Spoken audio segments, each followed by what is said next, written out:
moi je viens pour témoigner, pour rendre gloire à Dieu. On a un Dieu qui est formidable et une église formidable. Donc du coup, moi je suis partie voir mon père qui était dans un état assez critique parce qu'il était pris soin par une personne.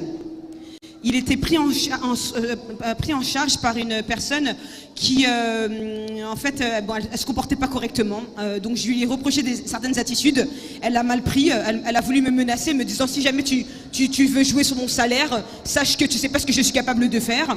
Donc en me disant ça, alors que moi je suis très loin de mon père, parce que mon père il est en Afrique et moi je suis en France, ça m'a un peu inquiétée. J'ai dit bon, tu prends ton salaire de ce mois-ci, puis tu pars en fait. Tu fais tes valises, tu pars. Voilà, je vais absolument. Je sais c'est ton dernier jour, donc je te paye et tu pars. Sauf que finalement, elle s'est permise d'aller informer une autre personne qui est là-bas en train d'aider un petit peu mon père. Je ne sais pas s'il aide ou s'il s'aide lui-même. Mais en tout cas, bref, en gros, cette personne a refusé qu'elle parte. Du coup, parce qu'en fait, en partant, il y avait une nouvelle infirmière professionnelle qui allait reprendre la relève sur cette fille. Ils ont refusé que cette infirmière vienne. Donc du coup, finalement, cette fille-là, elle est restée. Et comme elle est restée avec mon père, j'étais un peu stressée.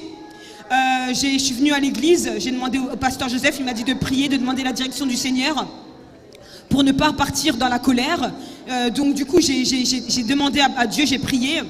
Sauf que le soir même, vers 22h, j'apprends que la fille, elle a quitté les lieux, qu'elle a abandonné mon père. Moi, je voulais qu'elle parte, mais sachant qu'il y avait quelqu'un d'autre qui allait reprendre la relève. Mais comme elle avait rejeté cette dame-là, mon père, il s'est retrouvé tout seul. Sauf que mon père, il ne peut pas vivre. Il ne pouvait pas se déplacer, il ne peut même pas se lever du lit tout seul, en fait. Donc, du coup, j'ai paniqué. J'ai pris l'avion pour partir le lendemain. Bon, pour faire court en fait, je vais faire court parce que c'est un peu long. Le Seigneur a permis que je puisse voyager, que je puisse aller emmener mon père à l'hôpital avec un jeune homme qui m'a aidé. On l'a porté parce qu'il n'est pas possible de se déplacer lui-même. Donc on l'a porté à l'hôpital, il est totalement guéri. Aujourd'hui, les gens sont choqués de le voir debout, marcher. Ils se disent mais mince quoi, ce monsieur-là, ça fait 3-4 mois, on le voyait plus. Donc du coup, le Seigneur il a totalement restauré mon père. Pour les frères et sœurs en Christ de l'église, particulièrement pasteur Dapo et frère Philippe, qui ont été toujours avec moi en train de m'appeler tout le temps, comment ça va, ils prient pour moi, ils me donnent des conseils spirituels. Franchement, c'était ma force là-bas, ils sont super.